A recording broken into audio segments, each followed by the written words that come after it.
X-Battalion o mas kilala bilang XB. Galing ha?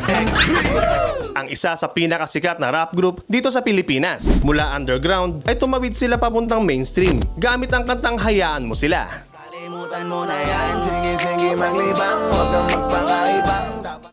Bukod sa kanilang husay, ang mas nagpasikat pa sa kanila ay ang kanilang mala international na audio mixing at samahan mo pa ng mga magagandang music video. Isa pa sa naging diskarte nila ay ang paggawa ng vines na kung saan ay nilalagay nila sa dulo ng video ang mga bagong kanta nilang ilalabas. Naging effective ang strategy na ito para mas lalo pang maipakalat ang kanilang mga kanta sa internet. Ang grupong XB ay official na nabuo taong 2012 sa lugar na Muntinlupa na meron lamang 3 miyembro na sina Jackpot, Boss One at Cent.